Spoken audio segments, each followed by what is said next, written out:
Hello everyone. आज के इस लेक्चर में हम डिस्कस करने वाले हैं पीडियाट्रिक फ्लूइड कैलकुलेशन, जो GNM, BSc, post basic BSc nursing के साथ साथ आपके नर्सिंग कॉम्पिटिटिव एग्जाम के लिए भी एक बहुत इंपॉर्टेंट टॉपिक है। इस वीडियो में हम हॉलीडे सैगर रूल, जिसमें 150-20 रूल एंड 4-to-1 रूल आते हैं, जो कि पीडियाट्रिक फ्लूइड कैलकुलेशन में यूज़ होता है। तो इसे हम स्टेप बाय स्टेप समझेंगे और एग्जाम्पल के थ्रू सीखेंगे। तो चलिए शुरू करते हैं। सबसे पहले हम बात करते हैं कि पीडियाट्रिक फ्लूइड कैलकुलेशन क्या है। तो पीडियाट्रिक फ्लूइड कैलकुलेशन क्या है? ये एक मेथड है जिससे हम कैलकुलेट करते हैं क्या अमाउंट ऑफ फ्लूइड, कि एक चाइल्ड को कितने अमाउंट ऑफ फ्लूइड की ज़रूरत है एवरी डे और एवरी आवर्स, उसे कितने अमाउंट ऑफ फ्लूइड्स की ज़रूरत है क्या करने के लिए, उसके नॉर्मल बॉडी फंक्शन को मेंटेन करने के लिए। तो जो अमाउंट ऑफ फ्लूइड नीडेड होती है एवरी आवर्स और एवरी डे, ताकि वो जो बच्चा है वो अपने नॉर्मल बॉडी फंक्शन को मेंटेन कर सके, उस अमाउंट को कैलकुलेट करना, उस अमाउंट ऑफ फ्लूइड को कैलकुलेट करना पीडियाट्रिक फ्लूइड कैलकुलेशन कहलाता है। It's mainly based on body weight, यानी कि जो हमारा पीडियाट्रिक फ्लूइड कैलकुलेशन है वो बेस्ड होता है हमारा बॉडी वेट पे। यानी कि जब भी हम फ्लूइड कैलकुलेशन बच्चों के लिए करेंगे तो हमें बॉडी वेट को कंसिडर करना है, यानी कि बॉडी वेट को हमें लेना है। अगर 5 kg बॉडी वेट है तो कितना फ्लूइड हमें उसे चाइल्ड को देना है, अगर 10 kg बॉडी वेट है तो हमें उसे कितना फ्लूइड देना है। The most commonly use method is Holliday Segar rule, यानी कि जब हम फ्लूइड कैलकुलेशन पीडियाट्रिक के लिए करते हैं तो हमें इस रूल का यूज़ करना होता है, जिसके अंदर 150-20 रूल एंड 4-to-1 रूल आता है। ये मेथड मोस्ट कॉमनली यूज होता है फ्लूइड कैलकुलेशन के लिए and it is use to calculate maintenance fluid requirement in children. तो चिल्ड्रेन में मेंटेनेंस फ्लूइड रिक्वायरमेंट को निकालने के लिए हॉलीडे सैगर रूल का यूज़ किया जाता है। तो अब जान लेते हैं कि जो मेंटेनेंस फ्लूइड है वो क्या होता है। मेंटेनेंस फ्लूइड की बात करें तो ये क्या होता है? The amount of fluid required by the body over 24 hours period. जो normal hydration and body function होता है उसको मेंटेन करने के लिए रोज कितना फ्लूइड की ज़रूरत होती है, उसे हम मेंटेनेंस फ्लूइड बोलते हैं। मेंटेनेंस फ्लूइड जो होता है वो नॉर्मल डेली जो फ्लूइड लॉस होता है, जैसे थ्रू यूरिन हो गया, स्टूल हो गया, स्वेट हो गया, रेस्पिरेशन हो गया, इनके थ्रू क्या होता है कि फ्लूइड लॉस होता है हमारे बॉडी से। या फिर कुछ ऐसे कंडीशंस होते हैं, जैसे अगर बच्चा जो है वो एनपीओ में है या फिर उसका बहुत ज़्यादा वॉमिटिंग हो रहा है, तो उस कंडीशंस में फ्लूइड को रिप्लेस करने के लिए हम मेंटेनेंस फ्लूइड देते हैं उसे। मेंटेनेंस फ्लूइड जो होता है वो डिहाइड्रेशन या फिर अगर हम बात करें शॉक की, तो इन दोनों कंडीशन में हम मेंटेनेंस फ्लूइड नहीं देते हैं। मेंटेनेंस फ्लूइड कब दिया जाता है? जो नॉर्मल बॉडी से फ्लूइड लॉस होता है उसको रिप्लेस करने के लिए मेंटेनेंस फ्लूइड दिया जाता है। और इसे कैलकुलेट किया जाता है किससे? हॉलीडे सैगर रूल के यूज़ से। तो मैंने बताया कि जो डेली वाटर लॉस हो रहा है, इलेक्ट्रोलाइट लॉस हो रहा है, उसको रिप्लेस करने के लिए मेंटेनेंस फ्लूइड देते हैं। तो बात कर लेते हैं कि क्या क्या कंडीशन होती है, किस कंडीशन में हमें मेंटेनेंस फ्लूइड को कैलकुलेट किया जाता है। मैंने बताया कि एनपीओ के कंडीशन में अगर बच्चा कुछ भी नहीं ले रहा है माउथ के थ्रू तो हम उसे मेंटेनेंस फ्लूइड देंगे। Unable to drink fluids, receiving IV fluids, post operative patient, vomiting या डायरिया, ये सारे कंडीशन में हमें क्या देना है? मेंटेनेंस फ्लूइड कैलकुलेट करना है। और मेंटेनेंस फ्लूइड कैसे कैलकुलेट किया जाता है? तो वो कैलकुलेट करते हैं हम लोग हॉलीडे सैगर रूल से। तो अभी हम लोग हॉलीडे सैगर रूल को जानेंगे। तो हॉलीडे सैगर रूल क्या है?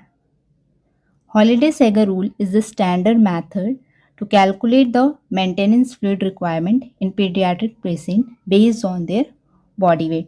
तो मैंने स्टार्टिंग में ही बताया था कि जो पीडियाट्रिक फ्लूइड कैलकुलेशन होता है that is mainly based on body weight. हमें बॉडी वेट को कंसिडर करना है जब हम फ्लूइड रिक्वायरमेंट उनके लिए डेली फ्लूइड रिक्वायरमेंट को कैलकुलेट कर रहे हैं। तो और ये एक स्टैंडर्ड मेथड है जिससे हम कैलकुलेट करते हैं क्या? मेंटेनेंस फ्लूइड रिक्वायरमेंट को। तो हॉलीडे सैगर रूल एक स्टैंडर्ड मेथड होता है जिसके अंदर दो मेथड आते हैं। एक आता है 150-20 रूल और एक आता है 4-to-1 रूल। तो इसे हम वन बाय वन जान लेते हैं। तो 150-20 रूल जो होता है that is use to calculate daily maintenance fluid requirement. यानी कि ये जो होता है 150-20 रूल, ये हॉलीडे सैगर रूल का एक daily maintenance fluid calculation method है। इसका यूज़ हम 24 आवर्स में कितना डेली बोल रहा है, तो डेली हमें 24 आवर में बच्चे को कितना फ्लूइड चाहिए होता है, ये कैलकुलेट करने के लिए हम 150-20 रूल का यूज़ करते हैं। बात करें 4-to-1 रूल का, तो ये हम क्या करते हैं, आवरली मेंटेनेंस फ्लूइड रिक्वायरमेंट, यानी कि पर आवर बच्चे को कितना फ्लूइड चाहिए, ठीक है, उसके डेली बॉडी फंक्शंस को, हाइड्रेशन को मेंटेन करने के लिए बच्चे को पर आवर कितना फ्लूइड चाहिए, तो वो हम कैलकुलेट करते हैं 4-to-1 रूल से। यानी कि 4-to-1 rule is for hourly calculation and 150-20 rule is for daily कितना फ्लूइड, 24 आवर में से कितना फ्लूइड चाहिए।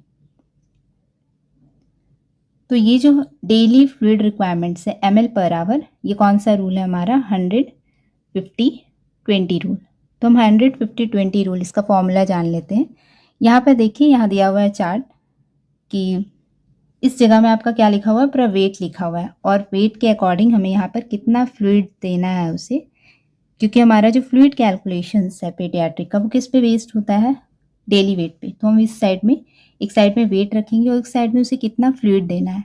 तो अगर बात करें फर्स्ट 10 kg की, फर्स्ट 10 kg या फिर लेस देन 10 kg का होगा, तो उसे कितना फ्लूइड देना है, वो देना है 100 ml पर kg पर डे।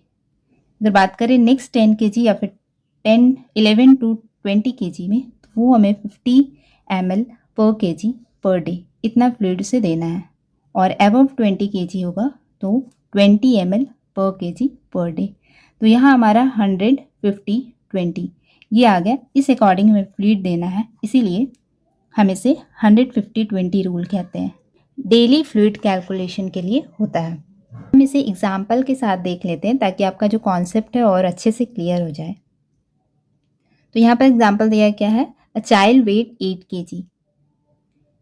8 kg है, यानी कि हमारा फर्स्ट स्टेप क्या है, हमने देखा कि 8 kg जो है वो क्या है, लेस देन 10 kg है। तो 10 kg हो या फिर लेस देन 10 kg हो, हमारा जो फॉर्मूला था, हमें कितना देना होगा उसे, 100 ml पर kg पर डे, ठीक है, यही था। तो हम क्या करेंगे, उसे 100 ml से बॉडी वेट को मल्टीप्लाई कर देंगे। बॉडी वेट कितना है, 8 kg, तो कितना आ जाएगा, 800 ml पर डे, ठीक है। तो इस तरीके से कैलकुलेट करना है, 8 × 100, तो आंसर कितना है, 800 ml per day. Next example है, चाइल्ड वेट कितना है, 15 kg। तो इसे कैसे कैलकुलेट करना है, पहले हम लोग फर्स्ट 10 kg लेंगे, फर्स्ट 10 kg हम लोग कैलकुलेट कर लेंगे। तो फर्स्ट 10 kg के लिए हमारा कितना था, बॉडी वेट इंटू 100 ml पर kg पर डे, तो ये हमारा कितना हो जाएगा, 1000 ml हो जाएगा। और नेक्स्ट बचा हुआ कितना है, पहले हम 10 kg ले लिए और दूसरा बचा कितना है वेट, रिमेनिंग वेट हमारा 5 kg है। तो 5 kg के लिए हम क्या करेंगे, 5 × 100 के बाद हमारा कितना था, 50 ml, तो 5 5 जो 25, तो टोटल हमारा 1000 और 250 को प्लस करेंगे तो टोटल आ जाएगा। एक बार देख लेते हैं, फर्स्ट स्टेप हमारा क्या था, फर्स्ट 10 kg के लिए कैलकुलेट करेंगे, जो कि 100 × 10 × 100 हुआ। नेक्स्ट हम लोग रिमेनिंग 5 kg के लिए कैलकुलेट करेंगे, जो कि 50 × 5 हुआ, जो कितना आया, 250 ml। एंड थर्ड हमारा टोटल फ्लूइड क्या होगा, जो हमारा फर्स्ट में फ्लूइड टोटल आया था और हमारा सेकेंड में रिमेनिंग वेट का जो आया, उन दोनों को प्लस करेंगे तो जो आएगा वो हमारा आंसर होगा टोटल फ्लूइड का। तो अगर चाइल्ड का वेट 15 kg है, तो हमें टोटल फ्लूइड कितना देना है, 1250 ml पर डे, ठीक है। नेक्स्ट हम लोग देख लेते हैं और एक एग्जांपल 5 kg के लिए। तो 25 kg में हम लोग क्या करेंगे, पहला हमारा है 10 kg, इसको हम लोग इस तरीके से कर लेंगे, 10 kg, फिर नेक्स्ट 10 kg, और नेक्स्ट हमारा रिमेनिंग कितना बचा है, 5 kg। तो इसको हम लोग कैसे कैलकुलेट करेंगे, फर्स्ट 10 kg के लिए 100 से मल्टीप्लाई करना है, नेक्स्ट 10 kg के लिए 50 से मल्टीप्लाई करना है, और रिमेनिंग हमारा कितना वेट है, 5। तो 5 को हम लोग किससे मल्टीप्लाई करेंगे, 20 से। तो ये कितना आ जाएगा, 1000 ml पर डे, ये हमारा कितना आ जाएगा, 500 ml पर डे, और ये कितना आ जाएगा, 100 ml पर डे। तो ये तीनों को प्लस करेंगे तो हमारा टोटल फ्लूइड आ जाएगा। तो देख रहे हैं, फर्स्ट स्टेप में हमें क्या करना है, फर्स्ट 10 kg के लिए, नेक्स्ट में 10 kg के लिए, एंड थर्ड रिमेनिंग वेट के लिए 20 से मल्टीप्लाई करेंगे तो हमारा टोटल फ्लूइड क्या होगा, तीनों को प्लस करने के बाद 1600 ml per day 25 kg weight वाले चाइल्ड को देना है। तो इस तरीके से हम लोग फर्स्ट 10 kg के लिए कैलकुलेट करते हैं, नेक्स्ट रिमेनिंग 10 kg के लिए, और उसके बाद जो रिमेनिंग वेट होता है उसको कैलकुलेट करते हैं।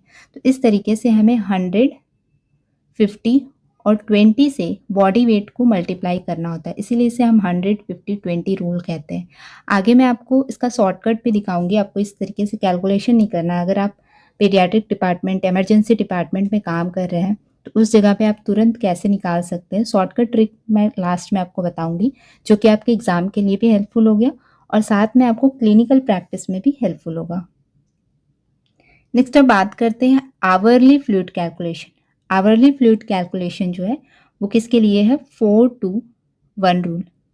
4 to 1 रूल में आवरली फ्लूइड कैलकुलेट किया जाता है। तो इसमें भी सेम वैसे ही हमारा एक साइड क्या रहेगा? वेट रहेगा, और एक साइड हमें उसे वेट के अकॉर्डिंग कितना फ्लूइड देना है चाइल्ड को। ठीक है, तो अगर हम बात करें फर्स्ट 10 kg या फिर equal to 10 kg, less than 10 kg और इक्वल टू 10 kg में हमें कितना फ्लूइड देना होगा? 4 ml पर kg। यहाँ पर हमारा पर डे नहीं है, यहाँ पर आवर है, क्योंकि ये जो हमारा है वो आवरली फ्लूइड कैलकुलेशन है। नेक्स्ट 10 kg के लिए 2 ml एंड अबव 20 kg के लिए 1 ml, इसीलिए इसे हम 4 to 1 रूल कहते हैं। एग्जाम्पल देख लेते हैं 1 by 1 इसका भी। तो इसे अगर दिया हुआ है चाइल्ड वेट 8 kg, तो सेम वैसे ही हम क्या करेंगे? 8 को 4 से मल्टीप्लाई करेंगे। वहाँ पर हम लोग 100 से मल्टीप्लाई कर रहे थे जो वेट था, क्योंकि वो 100, 50, 20 रूल था। यहाँ पर हमारा 4 to 1 रूल है, तो हम वेट को किससे मल्टीप्लाई किए? 4 से। नेक्स्ट हमारा वेट यहाँ पे क्या दिया हुआ है? 15 kg। तो सेम हम वैसे करेंगे, फर्स्ट 10 kg के लिए 4 से मल्टीप्लाई करेंगे। नेक्स्ट रिमेनिंग कितना बचा? 5। 5 को किससे मल्टीप्लाई करेंगे? 2 से। तो यहाँ पर क्या हो जाएगा? 40, और यहाँ पर क्या हो जाएगा? 10। दोनों को प्लस करेंगे, टोटल फ्लूइड हमारा आ जाएगा 50। ठीक है, तो इस तरीके से हमें कैलकुलेट करना है। 25 kg के लिए सेम वैसे ही हमारा होगा। 25 को हम 3, फर्स्ट 10 kg, नेक्स्ट 10 kg और फिर हमारा 5 बचा। इसमें हमारा क्या होगा? 4।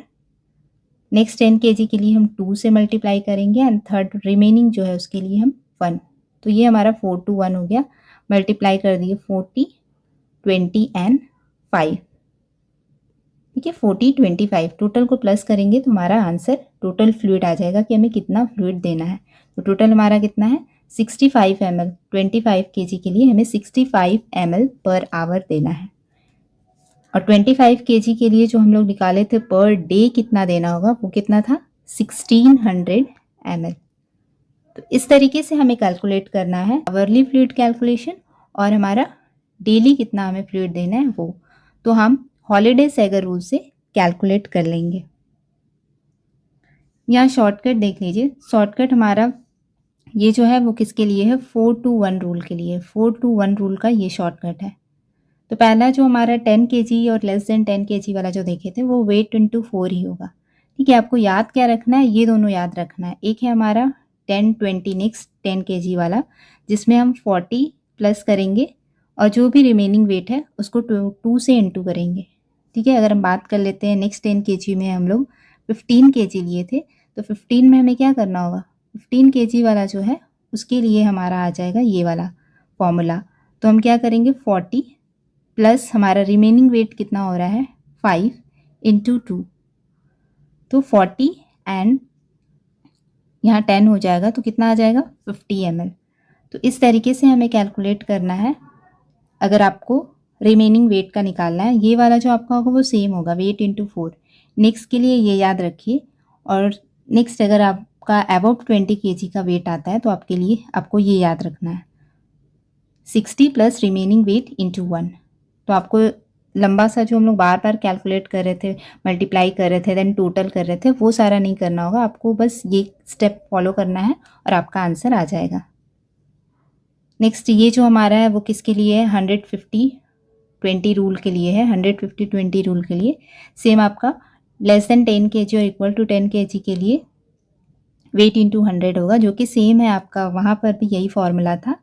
बात करें 11 to 20 kg का, तो यहाँ आपको 1000 प्लस रिमेनिंग वेट इंटू 50, और अबव 20 kg के लिए 1500 रिमेनिंग वेट इंटू 20। तो ये आपको शॉर्टकट याद रखना है। तो दोस्तों आज के इस लेक्चर में हमने paediatric fluid calculation Holliday Segar rule के अंदर में 100-50-20 एंड 4-2-1 रूल को सीखा।